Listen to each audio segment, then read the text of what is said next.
नमस्कार, मैं हूं आपके साथ अंजलि त्यागी और आप देख रहे हैं एक्सपोज टुडे न्यूज। आइए बढ़ते हैं खबरों की ओर। मुख्यमंत्री शिवराज सिंह चौहान ने कहा, अगले साल से सीबीएसई बोर्ड के लिए भी लैपटॉप देने की योजना लागू की जाएगी। गुरुवार को सीएम ने प्रतिभाशाली विद्यार्थी सम्मान समारोह में एमपी बोर्ड के 78,641 स्टूडेंट्स के बैंक खातों में 196.60 करोड़ रुपए की राशि ट्रांसफर की। भोपाल के लाल परेड ग्राउंड से सीएम ने यह राशि 12वीं में 75% या उससे ज़्यादा मार्क्स लाने वाले छात्र छात्राओं के खातों में ऑनलाइन ट्रांसफर की। हर एक स्टूडेंट्स को 25,000 रुपए दिए गए। समारोह में मुख्यमंत्री ने टॉपर बच्चों को सम्मानित भी किया। उन्होंने कहा, टॉपर बच्चों ने मुझसे कहा कि मामा जी, स्कूटी आपने एमपी बोर्ड को ही दी है, हमें नहीं दी। अब जितने टॉपर बच्चे हैं उन्हें भी स्कूटी दी जाएगी। मुख्यमंत्री ने कहा, आप सभी स्टूडेंट से सुझाव लेने के लिए पोर्टल बनवाएंगे। सुझाव दो, हम फिर किसी बहाने से मिलकर साथ बैठेंगे। मैं जब अपने भांजे भांजियों के बीच होता हूं तो सबसे ज्यादा प्रसन्न होता हूं।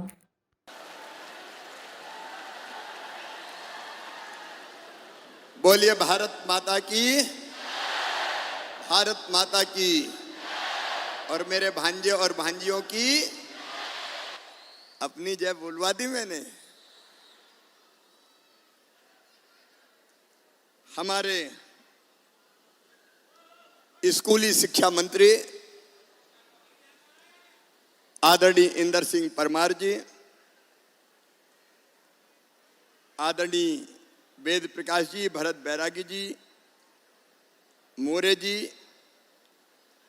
डॉक्टर रमा मिश्रा जी, प्रहलाद भारती जी, बहन श्रीमती कृष्णा गौर जी, बहन रश्मि जी, हमारे सभी इस कार्यक्रम में आए हुए गुरुजन, शिक्षकगण और मेरे लाडले भांजों और लाडली भांजियों, कैसे हो? जोर से बोलो, कैसे हो? सबसे पहले आप सबको बधाई। आप 75% से ज्यादा नंबर लेके आए हो बोर्ड की परीक्षा में। मामा की तरफ से आपका बहुत बहुत अभिनंदन, बहुत बहुत शुभकामनाएं और बहुत बहुत बधाई। दिखने तो दो भाई, ऐसा मत करो। एक साल इंतजार करता हूं अपने भांजे भांजियों को देखने के लिए, आज जी भर के देख लेने दो मुझे। यहां के कैसा लग रहा है? इधर वालों को भी अच्छा लग रहा है? मुझे भी बहुत अच्छा लग रहा है। सच में बेटा बेटियों, मैं तुमसे बहुत प्यार करता हूं। I love you.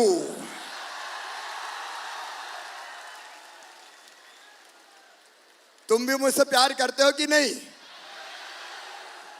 अच्छा, भाषण भाषण छोड़ो, गप लगाते हैं, ठीक है? एक बात बताओ, मैं तुम्हें मुख्यमंत्री लगता हूं कि मामा? और मामा लगता हूं तो सगा लगता हूं कि सौतेला? देखो मेरे बेटा बेटियों, ये अपना मध्य प्रदेश अपना परिवार है, परिवार है।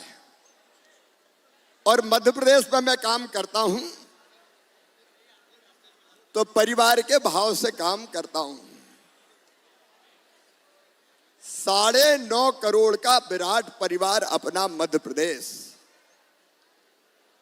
और जैसे तुम्हारे मम्मी पापा सोचते हैं कि हमारे बेटा बेटियों का भविष्य सुरक्षित हो, वो सुखी रहें, उनका कैरियर बन जाए, वैसे ही सच कह रहा हूं बेटा बेटियों तुमसे, मैं भी दिन रात यही सोचता हूं मेरे भांजे और भांजियों का कैरियर बन जाए, उनका भविष्य सुरक्षित हो जाए, वो तेजी से आगे बढ़ें। बैठ के बात करें, बाद में फिर हाथ मिलाने आऊंगा, चिंता मत करो। थोड़ी देर गप तो लगा लूं। इच्छा तो ये हो रही कि तुमको गले लगा लूं मैं। देखो मेरे बेटा बेटियों, ये हमारे कैरियर के लिए बहुत महत्वपूर्ण साल है। 12th पास कर लिया आपने, 12वीं पास कर लिया आपने, अब आप कॉलेज में जाओगे। कॉलेज में कौन कौन जा रहे हैं? हाथ उठाओ जरा। सब जाएंगे? अच्छा देखो, मामा भांजे भांजियों के इस कार्यक्रम में इंद्रदेव भी प्रसन्न हो गए। डट के बारिश शुरू हो गई। मैं चाहता हूं भगवान भी तुम पे आशीर्वाद की बारिश कर दे और तुम लगातार आगे बढ़ते चले जाओ। देखिए, हम हैं तो हम आज भले स्टूडेंट्स हो, लेकिन कल का मध्य प्रदेश कौन बनाएगा? कल का देश कौन बनाएगा? हम बनाएंगे। लेकिन हम बनाए इसके लिए हमारा जिंदगी बनना भी जरूरी है। और इसलिए मेरे बेटा बेटियों, मैं आज तुम्हें बताना चाहता हूं, शिक्षा बताओ जरूरी है कि नहीं? बात कर रहे हैं सब, जोर से बोलो, जरूरी है कि नहीं? जरूरी है। लेकिन आज तुम्हें याद दिलाना चाहता हूं, एक जमाना ऐसा था 2003 तक मध्य प्रदेश में जब स्कूल जाते थे तो हम पहले एक हाथ में बस्ता और एक हाथ में फट्टी दबा के ले जाते थे, क्योंकि बैठने की कोई व्यवस्था ही नहीं होती थी। स्कूलों के भवन टूटे फूटे रहते थे। और तुमने तो मामा का राज देखा है, बिजली में पढ़ रहे हो। हमको तो उस समय लालटेन में पढ़ना पड़ता था, चिमनी में पढ़ना पड़ता था। हमने कोशिश की धीरे धीरे कि हम ज्यादा स्कूल खोलें और ज्यादा स्कूल के साथ साथ हाई स्कूल भी बढ़ाएं, हायर सेकेंडरी स्कूल की संख्या बढ़ाएं। मेरे बेटा बेटियों, एक जमाना था कांग्रेस का, तब शिक्षकों को तनख्वाह मिलती थी, गुरुजियों को कितनी? 500 रुपया। कितनी मिलती थी? और 500 रुपया में पढ़ाने वाले गुरुजी बताओ क्या पढ़ाते?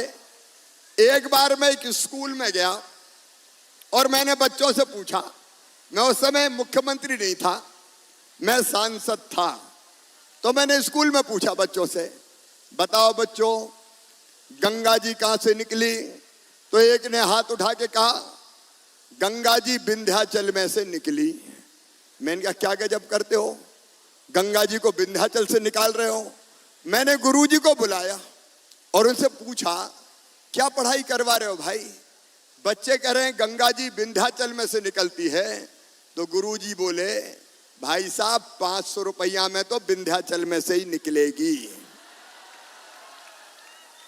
हिमालय में से कहां से निकाल दूं? अपने ही पेट का ठिकाना नहीं है तो दूसरे बच्चों को क्या पढ़ाऊंगा?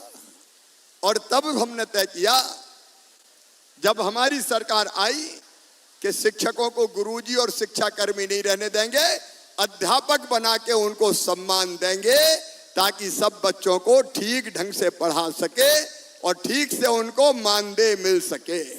बोलो सही बात है कि नहीं? तो कई तरह के परिवर्तन किए मेरी बेटियों। उस समय दूसरे गांव में 8वीं के बाद बेटियां पढ़ने नहीं जाती थी, इसलिए कि दूसरे गांव जाना हो तो पैदल मम्मी पापा जाने नहीं देते। तो मेरे दिमाग में आया, बेटियों को तो पढ़ना चाहिए। पढ़ना चाहिए कि नहीं? पढ़ना चाहिए कि नहीं?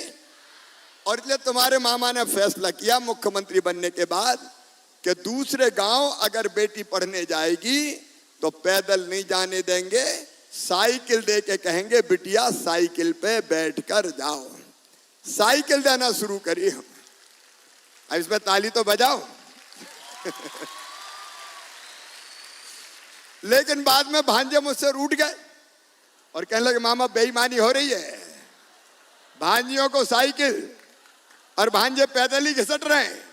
तो हमने तय किया भांजों को भी साइकिल देंगे जो दूसरे गांव पढ़ने जाएंगे। 8वीं तक यूनिफॉर्म, मिड डे मील की व्यवस्था, किताबों की व्यवस्था, एक नहीं एक के बाद अनेकों फैसले करते चले गए। स्कूलों की बिल्डिंगें बनाई हमने, अनेकों स्कूलों के भवन बनाए, नए शिक्षकों की भर्ती की, क्योंकि शिक्षा बुनियादी चीज है, बुनियादी चीज। अगर बच्चे ढंग से नहीं पढ़े तो उनका भी भविष्य खराब होगा और देश का भी भविष्य खराब हो जाएगा। और इसलिए पुरानी कांग्रेस की सरकार ने जो गड़बड़ें की थी, हमने ठीक करने की कोशिश की। फिर धीरे धीरे मन में कई विचार आते चले गए, एक के बाद एक, और हम एक एक फैसला करते चले गए।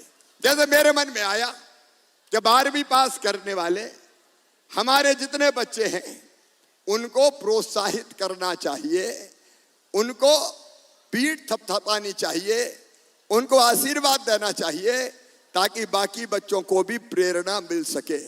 और इसलिए 2008-9 में मैंने तय किया कि जो बच्चे 12वीं में अच्छे नंबर लेके आएंगे, 75% नंबर लाएंगे, उनको मामा लैपटॉप के लिए पैसे देगा, लैपटॉप की राशि। बोलो अच्छा किया कि नहीं? अरे बात कर रहे हैं, बताओ अच्छा किया कि नहीं? सब लैपटॉप खरीदोगे? फिलहाल खबरों में बस इतना ही। बने रहिए एक्सपोज टुडे न्यूज के साथ। नमस्कार।